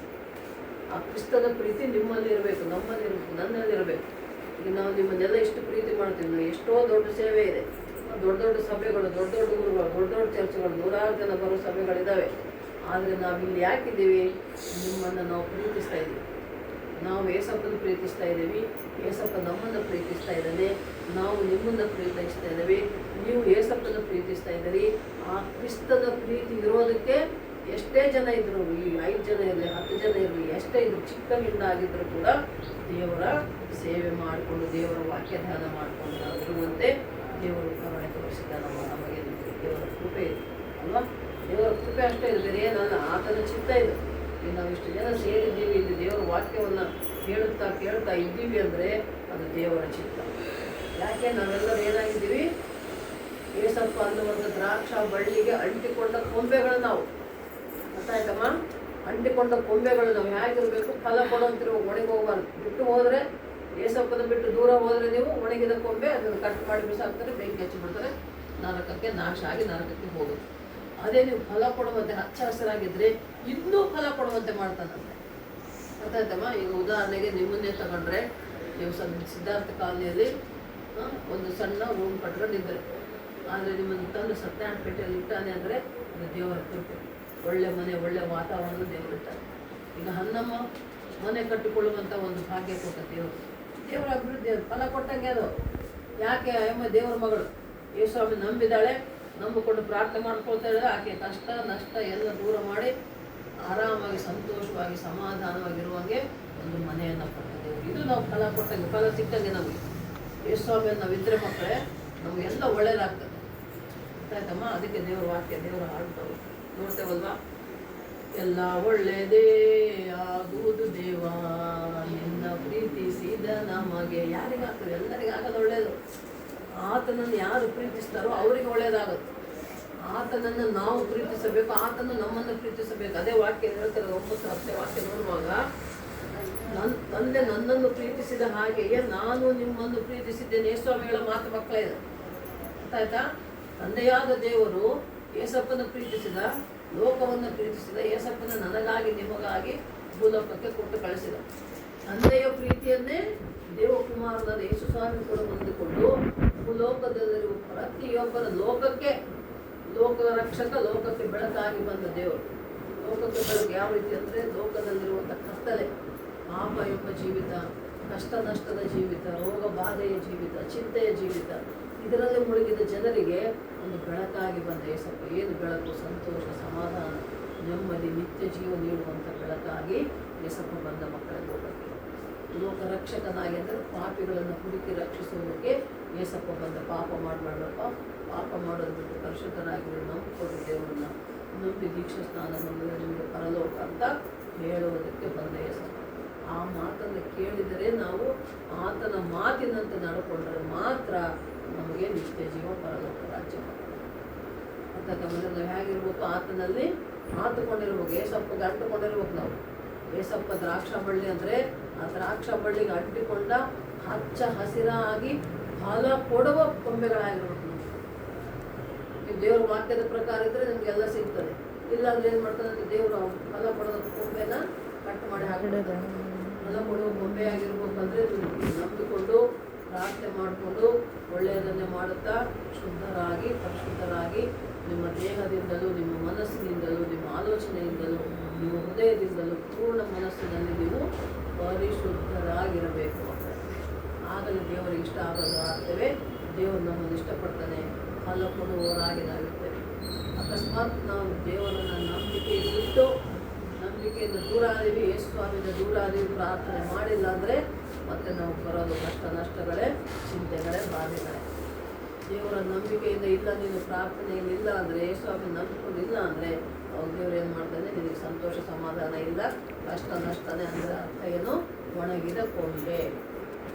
ಈಗ ನೀವೇ ಡಿಸೈಡ್ ಮಾಡ್ಕೊಬೇಕು, ನಾವೇನು ಒಣಗಿದ ಕೊಂಬೆ ಆಗಿರ್ಬೇಕಾ, ಹಚ್ಚ ಹಸಿರಾಗಿ ಫಲ ಕೊಡುವವರಾಗಿರ್ಬೇಕು. ಆಗಿರ್ಬೇಕು ನಾವು ಹಚ್ಚ ಹಸಿರಾಗಿ ಫಲ ಕೊಡುವ ರೆಂಬೆಯಾಗಿ ದ್ರಾಕ್ಷ ಬಳ್ಳಿಗೆ ಅಂಟಿಕೊಂಡ ಕೊಂಬೆ ಆಗಿರ್ಬೇಕು. ನಾವು ಕಟ್ ಮಾಡಿ ಬಿಸಾಕೋ ಕೊಂಬೆ ಆಗಬಾರ್ದು. ಅರ್ಥ ಆಯ್ತಪ್ಪ? ದೇವರಲ್ಲಿ ನಾವು ನಂಬಿಕೊಂಡು ದ್ರಾಕ್ಷ ಬಳ್ಳಿಯಲ್ಲಿ ದೇವರೇ ಯೇಸು ಸ್ವಾಮಿ ದ್ರಾಕ್ಷ ಬಳ್ಳಿ ಆದರೆ ದೇವರೇ ತಂದೆಯಾದ ದೇವರೇ ತೋಟಗಾರನಾಗಿದ್ದಾನೆ. ಆ ತೋಟಗಾರನ ನೋಡ್ತಾ ಇರ್ತಾನಂತೆ, ಫಲ ಕೊಡ್ತಾ ಇದೆಯಾ ಇಲ್ಲ, ಕೊಂಬ ಒಣಗಿದೆಯಾ, ಒಣಗಿದ್ರೆ ಅದನ್ನು ಕಟ್ ಮಾಡಿ ಹಾಕ್ಬಿಡ್ತಾನೆ, ಹಾಕಿ ಬೆಂಕಿ ಹಾಕ್ತಾರೆ. ಅಂದರೆ ನಾವು ಅರ್ಥ ದೇವರನ್ನು ಆತುಕೊಂಡಿಲ್ಲ ಅಂದರೆ ಲೋಕಕ್ಕೆ ಬಿದ್ದು ಹೋದರೆ ಲೋಕದ ಆಸೆಗೆ, ಹಣದ ಆಸೆಗೆ, ಶರೀರದ ಆಸೆಗೆ, ಕೆಟ್ಟ ಚಟಗಳಿಗೆ, ಕೆಟ್ಟ ಸಹವಾಸಗಳಿಗೆ ಬಿದ್ದರೆ ಅದು ಒಣಗಿದ ಕೊಂಬೆ ಇದ್ದಂಗೆ. ಅರ್ಥ ಆಯ್ತಮ್ಮ? ಒಣಗಿದ ಕೊಂಬೆ ಅರ್ಥ ಏನು, ನಾವು ಕೆಟ್ಟ ಚಟಗಳು, ಕೆಟ್ಟ ಸಹವಾಸಗಳು ಲೋಕಕ್ಕೆ ಬಿದ್ದು ಹೋದಾಗ ಅಲ್ಲಿ ನಾವೇನಾಗ್ತೇವೆ, ದೇವರು ನಮ್ಮನ್ನು ತನ್ನಿಂದ ದೂರ ಮಾಡ್ತಾನೆ. ದೇವರಿಂದ ಯಾರು ದೂರ ಆಗ್ತಾರೋ ಸೈತಾನನಿಗೆ, ಲೋಕಕ್ಕೆ, ಶೋಧನೆಗಳಿಗೆ ಹತ್ತಿರ ಆಗ್ತಾರೆ. ಅಲ್ಲಿಗೆ ಅವರ ಜೀವನ ನಾಶ. ಅದೇ ನೀನು ದೇವರನ್ನು ಅಂಟುಕೊಂಡಿದ್ರೆ, ಸ್ವಾಮಿ ದೇವರ ಮಗನಾಗಿ ದೇವರ ಮಗಳಾಗಿದ್ದು ನಂಬಿಕೆಯಿಂದ ಪ್ರಾರ್ಥನೆ ಮಾಡ್ಕೊಂಡಿದ್ದಾಗ ನಿನ್ನ ಜೀವನ ಸಂತೋಷ, ಸಮಾಧಾನ, ನೆಮ್ಮದಿ, ಶಾಂತಿ ಅನ್ನುವ ಆರೋಗ್ಯ, ಬಲ ಅನ್ನುವ ಫಲವನ್ನು ಕೊಡುವವರಾಗಿರ್ತೀವಿ. ಆ ಫಲ ನಾವು ಹೊಂದಿಕೊಳ್ಳಬೇಕು. ಫಲಗಳೇನು ದೇವರು ಕೊಡುವಂದರೆ ಆತ್ಮದ ಫಲಗಳನ್ನು ನೋಡೋಣ. ನಾವು ಆತ್ಮದ ವರಗಳು, ಆತ್ಮದ ಫಲಗಳು ನೋಡ್ತೇವೆ. ಅಲ್ಲಿ ಶಾಂತಿ, ಸಮಾಧಾನ, ಪ್ರೀತಿ, ನೆಮ್ಮದಿ, ತಾಳ್ಮೆ ಇವೇ ದೇವರಿಂದ ಸಿಗುವಂಥ ಫಲಗಳು. ಆ ರೀತಿ ಫಲ ಕೊಡುವವರಾಗಿರ್ಬೇಕು ನಾವು. ಅಂಥ ಫಲ ಇರುವ ಒಣಗಿದ ಕೊಂಬೆಯಾಗಿ ಕಟ್ ಮಾಡಿ ಬಿಸಾಕಿ ಬೆಂಕಿ ಹಚ್ಚಿಕೊಳ್ಳೋರು ಅಂದರೆ ಅರ್ಥ ಏನು? ಕಟ್ ಮಾಡಿ ಬಿಸಾಕೋದಂದ್ರೆ ನೀವು ದೇವರಿಂದ ದೂರ ಆಗೋದು. ಪ್ರಾರ್ಥನೆ ಇಲ್ಲದ ಜೀವಿತ. ಅರ್ಥ ಆಯ್ತಮ್ಮ? ಪ್ರಾರ್ಥನೆ ಇಲ್ಲದ ಜೀವಿತನೇ ಒಣಗಿದ ಕೊಂಬೆ. ಯೇಸು ಸ್ವಾಮಿಯಿಂದ ದೂರ ಆದ್ರೇ ನೀವು ಪಾಪಕ್ಕೆ ಬಿದ್ದು ಹೋಗ್ತೀರಿ, ಲೋಕಕ್ಕೆ ಬಿದ್ದು ಹೋಗ್ತೀರಿ, ನಾಶವಾಗಿ ಹೋಗ್ತೀರಿ. ಅಲ್ಲಿ ದೇವರಿಂದ ದೂರ ಆದಾಗ ಲೋಕದಲ್ಲಿ ಹೋಗ್ತೀರಿ. ಲೋಕದಲ್ಲಿ ಹೋಗಿದ್ದಾಗ ಏನು ನೆಕ್ಸ್ಟು ನಾಶನೇ ನಮ್ಮ ಜೀವನ, ನಮ್ಮ ಕುಟುಂಬ, ನಮ್ಮ ಜೀವನ, ನಮ್ಮ ಮಕ್ಕಳು, ನಾವು ಮಾಡೋ ಕೆಲಸ ಕಾರ್ಯ ಎಲ್ಲವೂ ಕೂಡ ಚೆನ್ನಾಗಿರ್ಬೇಕು. ನಮಗೆ ಫಲ ಸಿಗುವಂತೆ ಇರಬೇಕಂದ್ರೆ ನಂಬಿಕೆಯಲ್ಲಿ ಇರಬೇಕು. ದೇವರಲ್ಲಿ ನಂಬಿಕೆಯಿಂದ ಪ್ರಾರ್ಥನೆ ಮಾಡಿಕೊಂಡಿರುವುದಾದರೆ ನನ್ನನ್ನು ನೀವೇನಾದರೂ ಕೇಳಿದ್ರೆ 7ನೇ ವಾಕ್ಯ ಹೇಳ್ತದಲ್ಲ, ನೀವು ನನ್ನ ಬಿಟ್ಟು ಏನು ಮಾಡಲ್ಲ, ನಿಮ್ಗೆ ಏನು ಬೇಕೋ ನನ್ನ ನಾಮದಲ್ಲಿ ನೀವು ಕೇಳಿದ್ರೆ ನಿಮಗೆ ಬೇಕಾದದ್ದು ನಿಮಗೆ ಸಿಗ್ತದೆ. ನಾವು ಸ್ತುತಿ ಮಾಡಬೇಕಾಗ್ತದೆ, ಹಾಡಾಡ್ತೀವಿ. ಅದರಲ್ಲಿದೆ ನೋಡಿ, ನಿಮ್ಮ ವಾಕ್ಯ ನನ್ನಲ್ಲಿ, ನನ್ನ ಪ್ರಾರ್ಥನೆಯಲ್ಲಿ ನನಗೆ ಜಯ ಸಿಗಲಿ. ಅದರಲ್ಲಿ ಇನ್ನೊಂದು ಹೇಳ್ತೇವೆ, ನನ್ನ ಬಾಯ ಮಾತೆಲ್ಲ ನಾವು ಸ್ತುತಿ ಮಾಡಬೇಕಾಗ್ತದೆ. ಹಾಡಲ್ಲಿ ಕೂಡ ಬರ್ತದೆ. ದೇವರ ವಾಕ್ಯಗಳೇ ನಮ್ಮಲ್ಲಿರಬೇಕು ಅಂತ. ದೇವರ ಹಾಡು ನಮ್ಮ ದಿನ ಹಾಡು ಮಾಡ್ತಾರೆ. ದೇವರ ಮಾತೇ ಇರ್ಬೇಕಂತ ನಮ್ಮ ಬಾಯಲ್ಲಿ. ದೇವರ ಹಾಡು, ದೇವರ ಮಾತು, ದೇವರ ಪ್ರಾರ್ಥನೆ, ದೇವರ ಧ್ಯಾನ ಇದ್ರೇ ನಾವು ಫಲ ಕೊಡುವ ಬಳ್ಳಿ ಕೊಂಬೆ, ಫಲ ಕೊಡುವ ಕೊಂಬೆಗಳು. ಅರ್ಥ ಆಯ್ತಲ್ಲ? ದ್ರಾಕ್ಷ ಬಳ್ಳಿ ಅಂದರೆ ಯಾರು? ದ್ರಾಕ್ಷ ಬಳ್ಳಿ ಅಂದರೆ ಯಾರು? ಏಸಪ್ಪ. ಅರ್ಥ ಆಯ್ತಾ? ತೋಟಗಾರ ಯಾರು? ದೇವರು. ಪರಲೋಕ ರಾಜ್ಯದಲ್ಲಿರುವ ತಂದೆಯಾದ ದೇವರು. ಕೊಂಬೆಗಳು ಯಾರು? ನಾವು, ನಾನು, ನೀವು, ನಾವೆಲ್ಲ ಕೊಂಬೆಗಳು. ಫಲ ಕೊಡುವ ಕೊಂಬೆಗಳಾಗಿರಬೇಕು, ಒಣಗುವ ಕೊಂಬೆಗಳಾಗಿರಬಾರದು. ಫಲ ಕೊಡುವ ಕೊಂಬೆಗಳು ಅಂದರೆ ಯೇಸು ಸ್ವಾಮಿಯಲ್ಲಿ ನಂಬಿಕೆ ಇಟ್ಟುಕೊಂಡು ಪ್ರಾರ್ಥನೆ ಮಾಡಿಕೊಂಡಿರುವವರು, ದೇವರ ವಾಕ್ಯದ ಪ್ರಕಾರ ನಡ್ಕೊಳ್ಳುವವರು ಫಲ ಕೊಡುವ ಹಚ್ಚ ಹಸಿರಾದ ಕೊಂಬೆಗಳು. ಅದೇ ನೀವು ಪ್ರಾರ್ಥನೆ ಇಲ್ಲ, ನಂಬಿಕೆ ಇಲ್ಲ, ವಿಶ್ವಾಸ ಇಲ್ಲ, ಲೋಕದ ರೀತಿಯಲ್ಲಿ ಇದ್ದೀರಿ ಅಂದರೆ ಅದು ಎಂಥವರು ಒಣಗಿದ ಕೊಂಬೆಗಳು. ಆ ಒಣಗಿದ ಕೊಂಬೆ ಏನು ಮಾಡ್ತದಂತೆ, ದೇವರು ತೋಟಗಾರ ತಂದೆಯಾದ ದೇವರು ಕಟ್ ಮಾಡಿ ಹಾಕ್ತಾನೆ.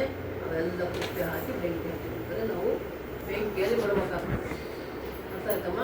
ಈಗ ನಾವು ಹೇಗಿರಬೇಕು, ಫಲ ಕೊಡುವವರಾಗಿರ್ಬೇಕು. ದೇವರಿಗೆ ಫಲ ಕೊಡಬೇಕು ಅಂದರೆ ಯೇಸಪ್ಪನಲ್ಲಿ ನಂಬಿಕೆಯಿಂದ ದೇವರ ವಾಕ್ಯದ ಪ್ರಕಾರ, ದೇವರ ಆಜ್ಞೆಗಳ ಪ್ರಕಾರ ನಾವು ನಡ್ಕೊಳ್ಬೇಕು. ಯೇಸು ಸ್ವಾಮಿ ಹೇಳಿದ ಮಾತು ಏನು ಹೇಳಿದ, ನೀವೆಲ್ಲರೂ ಒಬ್ಬರನ್ನೊಬ್ಬರು ಪ್ರೀತಿಸಿರಿ ಅಂತ. ಕ್ರಿಸ್ತನ ಪ್ರೀತಿಯನ್ನು ನಾವು ಹೊಂದಿರಬೇಕು. ತಂದೆಯಾದ ದೇವರು ಈ ಲೋಕವನ್ನು ಪ್ರೀತಿಸಿ ಏಸಪ್ಪನ ಕೊಟ್ಟ. ಏಸಪ್ಪ ಕೂಡ ನಮ್ಮನ್ನು ನಿಮ್ಮನ್ನು ಪ್ರೀತಿಸಿ ಪರಲೋಕ ರಾಜ್ಯದ ಜ್ಞಾನ ಕೊಟ್ಟ. ಆಯ್ತಮ್ಮ? ಪಾಪ ಮಾಡಬೇಡ್ರಿ, ಪರಲೋಕ ರಾಜ್ಯಕ್ಕೆ ನೀವು ಬರಬೇಕು, ಪರಿಶುದ್ಧರಾಗಿರಿ ಅಂತ ಹೇಳ್ದ. ಅದೆಲ್ಲ ನಮ್ಮಲ್ಲಿರಬೇಕು. ಪಾಪ ಮಾಡಿದಾಗೆ ಪರಿಶುದ್ಧರಾಗಿ ದೇವರ ಮಕ್ಕಳಾಗಿ ದೇವರ ಮಾತಿನಂತೆ ನಾವು ನಡ್ಕೊಳ್ಳೋದಾದರೆ ನಮಗೆ ಪರಲೋಕ ರಾಜ್ಯವು ನಮ್ಮದೇ. ಮಕ್ಕಳ ಪರಲೋಕ ರಾಜ್ಯ ನನ್ನದೇ, ನಿನ್ನದೇ. ಅದು ನಮಗೆ ಅರ್ಥ ಆಗುತ್ತೆ. ದೇವರಲ್ಲಿ ನಿಂತರೆ ನಾವು ಎಷ್ಟೇ ನಮ್ಗೆ ಕಷ್ಟ ಇರಲಿ, ಸಮಸ್ಯೆ ಇರಲಿ, ಎಲ್ಲವೂ ದೂರ ಆಗ್ತದೆ. ಆಯ್ತಮ್ಮ? ಯಾವ ಕಷ್ಟ ನಷ್ಟ ನಮ್ಮ ಹತ್ರ ಬರೋಂಗಿಲ್ಲ. ದೇವರ ಜೊತೆ ನಾವಿದ್ದರೆ ನಮ್ಗೆ ಯಾವ ಲೋಕದ ಕಷ್ಟಗಳು, ನಷ್ಟಗಳು, ರೋಗಗಳು, ಬಾಧೆಗಳು, ಚಿಂತೆಗಳು ಯಾವ ನಮ್ಮ ಹತ್ತಿರ ಕೂಡ ಬರೋದಕ್ಕೆ ಇದ್ರಲ್ಲ. ಆಯ್ತಮ್ಮ? ಅದನ್ನು ನಾವು ನಂಬಿಕೆ ಇರಬೇಕು ಮಕ್ಕಳೇ. ಹಾಗೆ ದೇವರ ವಾಕ್ಯ ಹೇಳಿದ ಪ್ರಕಾರ ನಾವು ಏಸಪ್ಪನೇ ದ್ರಾಕ್ಷ ಬಳ್ಳಿ ಆದಾಗ ನಾವು ಆತನನ್ನೇ ಹಾಕಿಕೊಂಡಿರೋಣ. ಹಚ್ಚ ಹಸಿರಾಗಿ ವಾಕ್ಯವನ್ನು ಪ್ರಕಾರ ನಾವು ಜೀವಿಸುವುದಾದರೆ ನಮ್ಮನ್ನು ಫಲ ಕೊಡುವ ಬಳ್ಳಿಯಾಗಿ, ಫಲ ಕೊಡುವ ಕೊಂಬೆಯಾಗಿ ದೇವರು ಇರ್ತದೆ. ಫಲ ಕೊಡುವವರಾಗಿರೋಣ. ಆ ಫಲ ಅನ್ನೋದು ನಮ್ಮ ಜೀವನದಲ್ಲಿ ಇರುವಂಥ ಸಂತೋಷ, ಸಮಾಧಾನ, ನೆಮ್ಮದಿಯ ಜೀವಿತ. ದೇವರಿಗಾಗಿ ನಾವು ನಶಿ ಹೋಗುವಂಥ ಆತ್ಮಗಳು ಇನ್ನೂ ಯಾರ್ಯಾರು ಇದ್ದಾರಲ್ಲ ಸ್ವಾಮಿ, ನಮ್ಮದವರಿಗೆ ನಾವು ಸುವಾರ್ತೆ ಹೇಳಿ ನಮ್ಮ ಸಾಕ್ಷಿ ಜೀವಿತದಿಂದ ನಾವು ಒಳ್ಳೆಯವರಾಗಿದ್ದರೆ, ನಮ್ಮ ಜೀವನ ನಮ್ಮ ಸಾಕ್ಷಿ ಒಳ್ಳೆಯದಾಗಿದ್ದರೆ, ನಮ್ಮ ಸಾಕ್ಷಿ ಜೀವಿತದಿಂದಲೇ ಇನ್ನೊಬ್ಬರು ಏಸಪ್ಪನ ಬರೋ ಹಾಗೆ ನಾವು ಮಾಡ್ಬೋದು. ಮಕ್ಕಳೇ, ನಾವು ಒಳ್ಳೆಯವರಾಗಿರೋಣ. ಒಬ್ಬರನ್ನೊಬ್ಬರು ಪ್ರೀತಿಸೋಣ. ದೇವರನ್ನು ಫಸ್ಟ್ ನಾವು ಪ್ರೀತಿಸಬೇಕು, ಆಮೇಲೆ ನಾವು ಒಬ್ಬರನ್ನೊಬ್ಬರು ಪ್ರೀತಿಸಬೇಕು. ನಮ್ಮ ಜೀವನದಲ್ಲಿ, ನಮ್ಮ ಕುಟುಂಬದಲ್ಲಿ ಮೊದಲ ಸ್ಥಾನ ಏಸಪ್ಪನಿಗೆ ಕೊಡಬೇಕು. ಅರ್ಥ ಆಯ್ತಾ ಮಕ್ಕಳೇ? ಮೊದಲ ಸ್ಥಾನ ಏಸಪ್ಪ. ಏಸಪ್ಪ ಆದಮೇಲೆ ಗಂಡ, ಹೆಂಡತಿ, ಮಕ್ಕಳು ಎಲ್ಲ. ಮೊದಲೇ ಗಂಡ, ಮೊದಲೇ ಹೆಂಡತಿ ಅಲ್ಲ. ಹೆಂಡತಿನ ಗಂಡ, ಗಂಡನ ಹೆಂಡತಿ ಪ್ರೀತಿಸೋದು ಇದ್ದೇ ಇದೆ ಲೋಕದ ರೀತಿಯಲ್ಲಿ. ಆದರೆ ಮೊದಲ ಪ್ರೀತಿ, ಮೊದಲ ಸ್ಥಾನ ಏಸಪ್ಪನಿಗೆ. ಆತನನ್ನು ಪ್ರೀತಿಸಿದರೆ, ಆತನಿಗೆ ನಾವು ಮೊದಲ ಸ್ಥಾನ ಕೊಟ್ಟಾಗ ದೇವರು ಏನು ಮಾಡ್ತದೆ, ನಮಗೆ ತಕ್ಕಂತೆ ಆಶೀರ್ವಾದ ಮಾಡ್ತಾರೆ. ಆವಾಗ ನಾವು ಹಚ್ಚ ಹಸಿರಾಗಿರ್ತೇವೆ. ಕೀರ್ತನೆ 1ರಲ್ಲಿ ನಾವು ನೋಡ್ತೇವೆ. ಕೀರ್ತನೆ 1ರಲ್ಲಿ ಏನು ಹೇಳ್ತದೆ, ನಾವು ಹೇಗಿರ್ಬೇಕಂತೆ, ನೀರಿನ ಕಾಲುವೆ ಬಳಿ ಇರುವ ಗಿಡದಂತಿರಬೇಕು. ಈಗ ನೀರು ಕಾಲುವೆ ಇರ್ತದೆ, ಕಾಲುವೆ ಹಂಚಿಗೆ ಏನಾದ್ರು ಮಣ್ಣು ಇದ್ದಾಗ ಅಲ್ಲಿ ದಡಕ್ಕೆ ಗಿಡಗಳು ಬೆಳಿತೇವಲ್ಲ, ಅವು ಯಾವಾಗ ಹಚ್ಚ ಹಸಿರಾಗಿರ್ತವೆ. ಯಾಕೆ? ಯಾವಾಗ ನೀರು ಹರಿತದೇ ಇರ್ತದೆ. ಕಾಲುವೆ ನೀರು ಹರಿತಾ ಇದ್ದಾಗ ಹರಿಯುವ ನೀರಿನ ಹತ್ತಿರೋ ಗಿಡ ಹಸಿರಾಗಿರ್ತದೆ. ಅದು ಎಲೆ ಬಾಡಂಗಿಲ್ಲ. ಅದು ಸಮಯಕ್ಕೆ ಸರಿಯಾಗಿ ಫಲ ಕೊಡ್ತದೆ. ಈಗ ನಾವು ಗದ್ದೆ ತೊಗೊಂಡ್ರೆ ಗದ್ದೆಯಲ್ಲಿ ಯಾವಾಗ ನೀರು ಇರ್ತವಲ್ಲಮ್ಮ. ಒಣಗಿದರೆ ನೀರಿಲ್ಲ ಅಂದರೆ ಗದ್ದೆ ಭತ್ತ ಬೆಳೆಯಲ್ಲ. ಯಾವಾಗಲೂ ನೀರಿದ್ರೇ ಭತ್ತ ಬೆಳೆಯೋದು. ಗದ್ದೆಯಲ್ಲಿ ಯಾವಾಗ ನೀರು ಇರ್ತವೆ. ಆ ನೀರಿನಲ್ಲಿ ಇರೋದ್ರಿಂದ ಭತ್ತ ಬೆಳೀತದೆ, ಅಕ್ಕಿ ನಮಗೆ ಸಿಗ್ತದೆ, ಊಟಕ್ಕೆ ಅನ್ನ ಸಿಗ್ತದೆ ಅಲ್ವಾ? ಹಾಗೆ ನಾವು ಕೂಡ ನೀರು, ಕಾಲುವೆ ಅಂದರೆ ನೀರಂದರೆ ಏಸಪ್ಪ, ದೇವರ ವಾಕ್ಯ. ಅಲ್ಲಿ ನಾವಿದ್ದಾಗ ನಾವು ಯಾವಾಗಲೂ ಒಣಗಲಾರದ ಮರದಂತೆ ಹಚ್ಚ ಹಸಿರಾಗಿರ್ತೇವೆ. ಅದು ಸಮಯಕ್ಕೆ ಸರಿಯಾಗಿ ಫಲ ಕೊಡ್ತದೆ. ಹಾಗೆ ನಾವು ಕೂಡ ನೀರು ಅನ್ನುವ ದೇವರ ವಾಕ್ಯದಲ್ಲಿ ನಾವಿರೋದಾದರೆ ದ್ರಾಕ್ಷಾ ಬಳ್ಳಿ ಅನ್ನುವ ಬಳ್ಳಿಗೆ ನಾವು ಅಂಟಿಕೊಂಡು ಫಲ ಕೊಡುವ ಕೊಂಬೆಗಳಾಗಿರಬೇಕು ಅಂತ ದೇವರ ವಾಕ್ಯ ಹೇಳ್ತಾ ಇದೆ. ಹಚ್ಚ ಹಸಿರಾಗಿರಬೇಕು, ಫಲ ಕೊಡುವವರಾಗಿರಬೇಕು. ಆ ಫಲ ಅನ್ನೋದು ನಿಮ್ಮ ಜೀವಿತದಲ್ಲಿ ನಿನಗೆ ಬೇಕಾದದ್ದೆಲ್ಲವನ್ನು ದೇವರು ಒದಗಿಸಿಕೊಟ್ಟಾಗ ಅದೇ ನಿನಗೆ ಸಿಗುವಂಥ ಫಲ. ಶಾಂತಿ, ಸಮಾಧಾನ, ನೆಮ್ಮದಿ, ಆರೋಗ್ಯದ ಜೀವಿತ, ಮಕ್ಕಳು, ಮೊಮ್ಮಕ್ಕಳು, ಬಂಧು ಬಳಗ ಎಲ್ಲರ ಜೊತೆ ನೀನು ಸಂತೋಷವಾಗಿ ಸಮಾಧಾನವಾಗಿರುವಂತೆ ದೇವರು ಮಾಡ್ತಾನೆ. ಕೆಲಸ ಕೊಡ್ತಾನೆ, ದುಡಿಮೆ ಕೊಡ್ತಾನೆ. ದುಡಿದನ್ನು ಮಾಡ್ಕೊಂಡು ತಿನ್ನುವಂಥ ಒಂದು ಆರೋಗ್ಯ ಫಲವನ್ನು ದೇವರು ಕೊಡ್ತಾನೆ.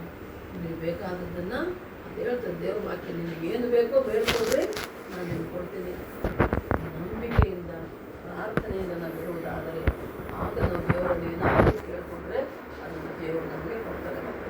ಬೇಡಿಕೊಳ್ಳಿರಿ, ನಿಮಗೆ ದೊರಕುವುದು ಅಂತ ವಾಕ್ಯ ಅಲ್ವಾ? ಹಾಗೆ ನಾವು ದೇವರನ್ನು ನಂಬಿಕೆಯಿಂದ ಪ್ರಾರ್ಥಿಸಿ ಬೇಡಿಕೊಂಡ್ರೆ ನಮಗೆ ಬೇಕಾದನ್ನು ದೇವರು ಕೊಡ್ತದೆ. ಆ ನಂಬಿಕೆಯಲ್ಲಿ, ಆ ಪ್ರಾರ್ಥನೆಯಲ್ಲಿ ನಾವು ನೀವು ಇರೋಣ. ಮತ್ತು ದೇವರು ಏಸಪ್ಪನೇ ದ್ರಾಕ್ಷ ಬಳ್ಳಿ ಅಂದಾಗ ಆ ಬಳ್ಳಿಗೆ ಅಂಟಿಕೊಂಡ ಕೊಂಬೆಗಳಾಗಿ ನಾವಿದ್ದಾಗ ಮಾತ್ರ ಫಲ ಕೊಡ್ತದೆ. ಫಲ ಕೊಟ್ಟಿಲ್ಲ ಅಂದರೆ ಕೊಂಬೆಯನ್ನು ಕಟ್ ಮಾಡಿ ಹಾಕ್ತಾರೆ. ಇದನ್ನು ನಾವು ನೆನಪಿಟ್ಕೊಳ್ಬೇಕು. ದೇವರ ಮಕ್ಕಳೇ, ಇಲ್ಲಿ ಮತ್ತೊಂದು ಸಲ ದೇವರ ವಾಕ್ಯ ಎಚ್ಚರಿಸ್ತಾ ಇರೋದು, ಈ ದೇವರ ವಾಕ್ಯದ ಪ್ರಕಾರ ನಡ್ಕೊಂಡು ನೀವು ಎಲ್ಲೇ ಇದ್ದರು, ಹೇಗೆ ಇದ್ದರು, ಏನೇ ಕೆಲಸ ಮಾಡಿದ್ರು ನಂಬಿಕೆ ಪ್ರಾರ್ಥನೆ ಬಿಡಬಾರದು. ಪ್ರಾರ್ಥನೆ ಕ್ರೈಸ್ತನ ಉಸಿರು ಅಲ್ವಾ. ನಾವು ಪ್ರಾರ್ಥನೆ ಮಾಡಿಲ್ಲ ಇವತ್ತು ಅಂದರೆ ನಾವು ಸತ್ತಂಗೆ ಲೆಕ್ಕ ಮಕ್ಕಳು ನೆನಪಿಟ್ಕೊಂಡು ಪ್ರತಿದಿನ ನೀವು ಪ್ರಾರ್ಥನೆ ಮಾಡ್ಕೊಂಡಿರ್ಬೇಕು. ಪ್ರತಿದಿನ ದೇವರ ವಾಕ್ಯ ಕೇಳಬೇಕು. ನೀವು ಅರ್ಥ ಮಾಡೋದು, ಓದಕ್ಕೆ ಬಂದರೆ ಓದ್ಕೋಬೋದು, ಓದಕ್ಕೆ ಬಂದಿಲ್ಲ ಅಂದರೆ ಮೊಬೈಲಲ್ಲೇ ಬರ್ತದೆ ದೇವರ ವಾಕ್ಯಗಳು, ಹಾಡುಗಳೆಲ್ಲ ಬರ್ತದೆ, ಕೇಳ್ಬೋದು.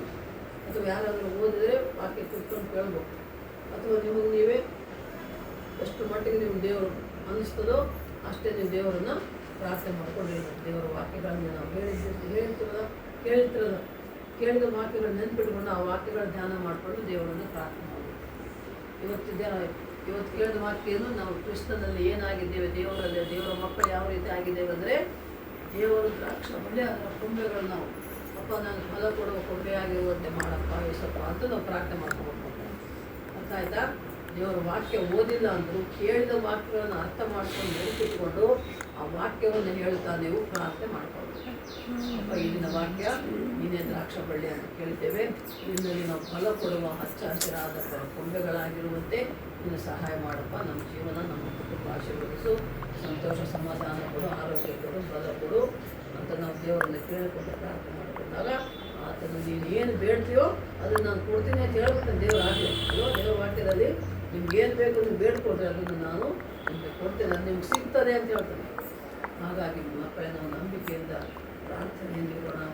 ದೇವರ ಏಸಪ್ಪ ದ್ರಾಕ್ಷ ಬಳ್ಳಿ ಆದರೆ ನಾವು ಅದಕ್ಕೆ ಅಂಟಿಕೊಂಡ ಫಲ ಕೊಡುವ ಬಳ್ಳಿಗಳಾಗಿ, ಹಚ್ಚ ಹಸಿರಾದ ಬಳ್ಳಿಗಳಾಗಿರೋಣ. ಆತನನ್ನು ನಾವು ಪ್ರೀತಿಸಿ ಪ್ರಾರ್ಥಿಸಿ ನಂಬಿಕೆಯಲ್ಲಿರುವುದಾದರೆ ಆತನನ್ನು ಪ್ರಾರ್ಥನೆ ಕೇಳಿ ನಮಗೆ ಉತ್ತರ ಕೊಡ್ತಾನೆ, ನಮಗೆ ಬೇಕಾದದ್ದನ್ನು ಕೊಡುವವನಾಗಿದ್ದಾರೆ. ಅಂಥ ದೇವರ ಮಕ್ಕಳಾದ ನಾವು ಯಾವಾಗಲೂ ದೇವರ ಮಕ್ಕಳಾಗಿರೋಣ, ವಾಕ್ಯದ ಪ್ರಕಾರ ಜೀವಿಸೋಣ ಅಲ್ಲಮ್ಮ. ದೇವರ ವಾಕ್ಯ ನಾವು ಕೀರ್ತನೆಯಲ್ಲಿ ನೋಡಿದಾಗ ಸೃಷ್ಟಿಯನ್ನೆಲ್ಲ ದೇವರು ನನಗಾಗಿ ಮಾಡಿದ ಸೃಷ್ಟಿ, ಆ ಸೃಷ್ಟಿಯನ್ನು ನಾವು ಅನುಭವಿಸುವವರಾಗಿರಬೇಕು. ದೇವರು ನನಗೆ ಕೊಟ್ಟನಲ್ಲ, ಅದಕ್ಕೆ ಥ್ಯಾಂಕ್ಸ್ ಅಪ್ಪ ನನಗೆ ಅಂತೇಳಿ ನಮ್ಮ ಜೀವನ, ನಮ್ಮ ಉಸಿರು, ನಮ್ಮ ಮನೆ, ನಮ್ಮ ಮಕ್ಕಳು, ನಮಗೆ ಕೊಟ್ಟಂತೆ ಎಲ್ಲವೂ ಕೂಡ ನಮ್ಮದೇನಿಲ್ಲ, ಎಲ್ಲ ಏಸಪ್ಪನ ಆತ ಕೊಟ್ಟಿರೋದೇ ಅಲ್ವಾ. ನೀನೇ ನನಗೆ ಎಲ್ಲ ಕೊಟ್ಟಿದ್ದೀಯಪ್ಪ, ಅದಕ್ಕೆ ನಿಮಗೆ ಥ್ಯಾಂಕ್ಸ್ ಅಪ್ಪ ಏಸಪ್ಪ ಅಂತ ಹೇಳ್ಕೊಂಡು ಅದರ ಮಕ್ಕಳ ದೇವರ ಆಶೀರ್ವಾದ ನಮ್ಮ ಮೇಲೆ, ನಿಮ್ಮ ಮೇಲೆ, ನಿಮ್ಮ ಕುಟುಂಬದ ಮೇಲೆ, ನಿಮ್ಮ ಮಕ್ಕಳ ಮೇಲೆ, ಎಲ್ಲ ನಿಮ್ಮ ಬಂಧು ಬಳಗದ ಮೇಲೆ ಇರ್ತದೆ. ಎಲ್ಲರಿಗಾಗಿ ಪ್ರಾರ್ಥನೆ ಮಾಡಿಕೊಂಡಿರ್ಬೇಕು. ಆಯ್ತಾ?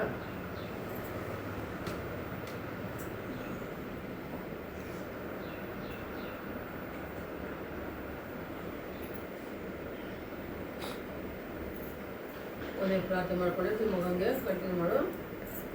ಕೊನೆ ಪ್ರಾರ್ಥನೆ ಮಾಡಿಕೊಂಡು ಮುಗಿಸ್ಕೊಳ್ಳೋಣ ಮಕ್ಕಳೇ. Hallelujah, hallelujah, hallelujah. ಸ್ತೋತ್ರ ದೇವ, ವಂದನೆ ಸ್ವಾಮಿ. ನಮ್ಮನ್ನು ಬಹಳವಾಗಿ ಪ್ರೀತಿಸುವ ಪ್ರಿಯ ಪರಲೋಕದ ತಂದೆ, ನಿನಗೆ ಸ್ತೋತ್ರಪ್ಪ. ನಮ್ಮ ಜೀವನದಲ್ಲಿ ನಿನ್ನ ನೀಡಿದ್ದಕ್ಕಾಗಿ ಸ್ತೋತ್ರ. ಇಲ್ಲಿಯವರೆಗೆ ನಮ್ಮನ್ನು ಕಾಯ್ದು ಕಾಪಾಡಿ ನಡೆಸಿದ್ದಕ್ಕಾಗಿ ನಿನಗೆ ಸ್ತೋತ್ರ ಸ್ವಾಮಿ. ಅಪ್ಪ, ನಿನ್ನ ವಾಕ್ಯವನ್ನು ಧ್ಯಾನಿಸುವಂಥ ಭಾಗ್ಯ ಕೊಟ್ಟಿದ್ದೀಯಪ್ಪ, ಸ್ತೋತ್ರ. ದೀನದಾಸರಾದ ನನ್ನನ್ನು ಮರೆ ಮಾಡಿಕೊಂಡು ನೀನು ಮಾತನಾಡಿದ್ದಕ್ಕಾಗಿ ಸ್ತೋತ್ರ ಸ್ವಾಮಿ.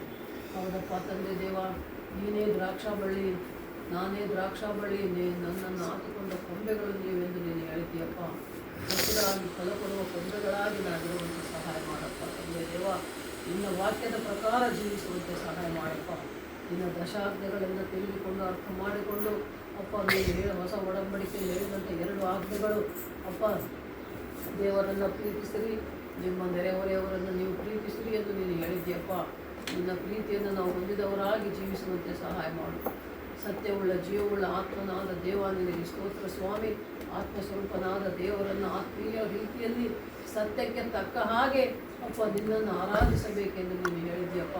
ಪೂರ್ಣ ಹೃದಯದಿಂದಲೂ, ಪೂರ್ಣ ಬಲದಿಂದಲೂ, ಪೂರ್ಣ ಮನಸ್ಸಿನಿಂದಲೂ ನಿನ್ನನ್ನು ಆರಾಧಿಸಬೇಕು ಅಪ್ಪ. ಮತ್ತು ನಿನ್ನ ಹಾಗೆ ನಾವು ಕೂಡ ಎಲ್ಲರನ್ನ ಪ್ರೀತಿಸಬೇಕೆಂದು ನೀನು ಹೇಳಿದ್ದೀಯಪ್ಪ. ನಿನ್ನ ಪ್ರೀತಿಯನ್ನು, ನಿನ್ನ ಒಂದು ಸ್ವಭಾವವನ್ನು ಹೊಂದಿಕೊಂಡು ನಾವೆಲ್ಲರೂ ಜೀವಿಸುವಂತೆ ಸಹಾಯ ಮಾಡಪ್ಪ. ಏಸಪ್ಪ, ನಿನ್ನ ಮಕ್ಕಳಾಗಿರುವಂತೆ ಸಹಾಯ ಮಾಡು. ನಿನಗೆ ಒಳ್ಳೆಯ ಸಾಕ್ಷಿಗಳಾಗಿ ಜೀವಿಸುವಂತೆ ಸಹಾಯ ಮಾಡು. ನಿನಗೆ ಸ್ತೋತ್ರ ದೇವ. ವಂದನೆ, ವಂದನೆ, ವಂದನೆ ಸ್ವಾಮಿ. ನಿನ್ನ ಮಾತನ್ನು ನಾವು ಕೇಳಿಕೊಂಡಿರುವುದಾದರೆ ಅಪ್ಪ, ನಾವು ಫಲ ಕೊಡುವ ಬಳ್ಳಿಗಳಾಗಿ, ಫಲ ಕೊಡುವ ಕೊಂಬೆಗಳಾಗಿ ನಾವು ಜೀವಿಸುವಂತೆ ಮಾಡುವ ದೇವರು ನೀನಾಗಿದ್ದೀಯಪ್ಪ. ನನ್ನ ನಾಮದಲ್ಲಿ ನಿಮಗೇನು ಬೇಕೋ ಬೇಡಿಕೊಳ್ಳಿರಿ, ನಿಮಗದು ಕೊಡುವೆನು ನಿಮಗದು ಸಿಗುವುದು ಎಂದು ನೀನು ಹೇಳಿದ್ದೀಯಪ್ಪ. ನಾವು ಅದರ ತಂದೆ ನಿನ್ನ ಪ್ರಿಯ ಮಕ್ಕಳು ಸೇರಿ ಬರುವ ಮಕ್ಕಳೆಲ್ಲರೂ ಕೂಡ ಅಪ್ಪ ಸಂತೋಷದಿಂದ, ಸಮಾಧಾನದಿಂದ, ಆರೋಗ್ಯದಿಂದ, ನೆಮ್ಮದಿಯಿಂದ ಜೀವಿಸುವಂತೆ ಸಹಾಯ ಮಾಡಪ್ಪ. ಅವರಿಗೆ ಜೀವನದಲ್ಲಿ ಬೇಕಾದದ್ದೆಲ್ಲವನ್ನು ಯೆಹೋವ ಈರೇ ದೇವ ನೀನೇ ಒದಗಿಸಿಕೊಡಬೇಕೆಂಬುದಾಗಿ ನಿಮ್ಮಲ್ಲಿ ಮೊರೆ ಇಡ್ತಾ ಇದ್ದೇನಪ್ಪ. ಯೆಹೋವ ಶಮ್ಮ ನಮ್ಮ ಸಂಗಡ ಇರುವಾತನೇ ನಿನಗೆ ಸ್ತೋತ್ರ ಸ್ವಾಮಿ. ಯೆಹೋವ ಶಾಲೋಮ್ ಸಮಾಧಾನಕರ್ತನಾದ ದೇವ ನಿನಗೆ ಸ್ತೋತ್ರಪ್ಪ. ಯೆಹೋವ ಎಲ್ಶದಾಯ್ ನಮ್ಮ ಸರ್ವಶಕ್ತನಾದ ದೇವರೇ ನಿನಗೆ ಸ್ತೋತ್ರಪ್ಪ. ವಂದನೆ ವಂದನೆ ವಂದನೆ ಸ್ವಾಮಿ. ಯೆಹೋವ ಈರೇ ನಮ್ಮ ಅಗತ್ಯಗಳನ್ನು ಪೂರೈಸುವಾತನೇ ನಿನಗೆ ಸ್ತೋತ್ರ. ವಂದನೆ ವಂದನೆ ವಂದನೆ ಸ್ವಾಮಿ. ಹೌದಪ್ಪ ತಂದೆ, ಅನುದಿನ ಅನುಕ್ಷಣವು ನಮ್ಮ ಜೊತೆಯಿದ್ದು ಕಾಯ್ದು ಕಾಪಾಡುವ ದೇವರು ನೀನಾಗಿದ್ದಕ್ಕಾಗಿ ನಿಮಗೆ ನಾವು ಕೋಟಿ ಕೋಟಿ ಸ್ತುತಿ ಸ್ತೋತ್ರಗಳು ಸಲ್ಲಿಸ್ತಾ ಇದ್ದೇವಪ್ಪ. ನಿಮ್ಮ ವಾಕ್ಯವನ್ನು ಹೇಳಿದ್ದೇವೆ, ಕೇಳಿದ್ದೇವೆ ಸ್ವಾಮಿ.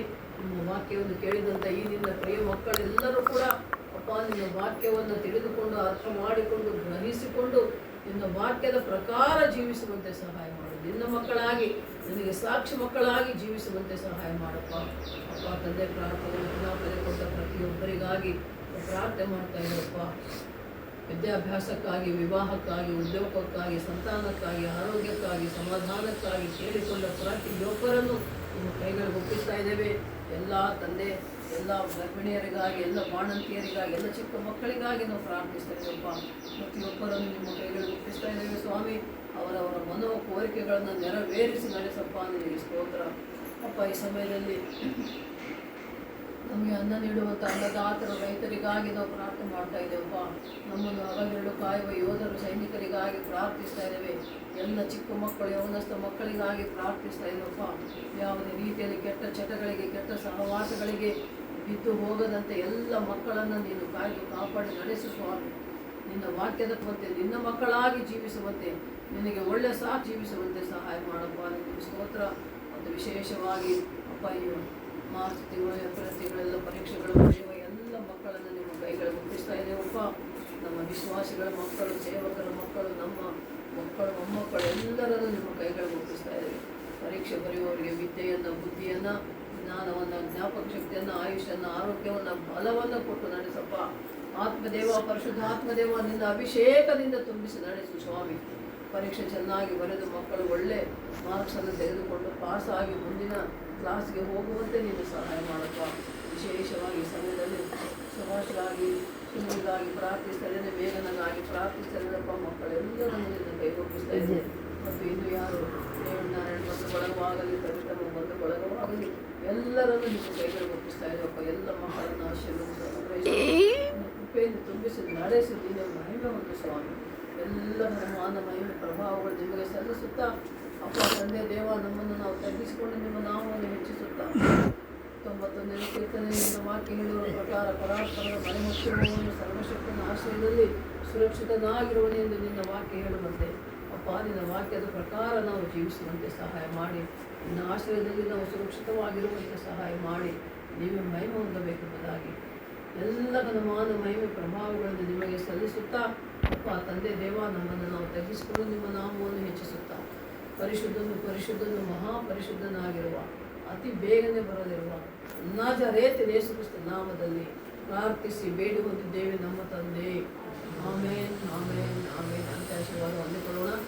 ನಮ್ಮ ತಂದೆಯಾದ ದೇವರ ಪ್ರೀತಿ, ದೇವಕುಮಾರ ಯೇಸುವಿನ ಕೃಪೆಯು, ಪರಿಶುದ್ಧಾತ್ಮ ದೇವರ ಸಹಾಯವು, ಸಹವಾಸವು, ಅನ್ಯೋನ್ಯತೆಯು, ಮಾರ್ಗದರ್ಶನವು ಸಕಲ ಪರಿಶುದ್ಧರೊಂದಿಗೂ ನಮ್ಮ ಯಜಮಾನ ಎಲ್ಲ ಸೇವಕರು, ವಿಶ್ವಾಸಿಗಳು, ಸೇವಕರೊಟ್ಟಿಗೆ ಮತ್ತು ಇಲ್ಲಿ ಸೇರಿ ಬಂದರು ಎಲ್ಲ ನನ್ನ ಪ್ರಿಯ ಮಕ್ಕಳೊಟ್ಟಿಗೆ ನಿತ್ಯ ನಿರಂತರವಾಗಿ ನೆಲೆಯಾಗಿರಲಿ.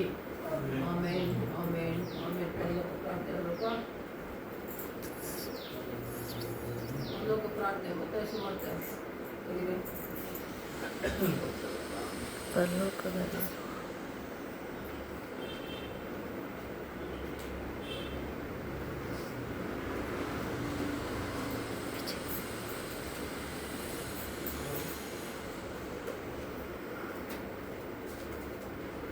ಮಾಡ್ಬೋದ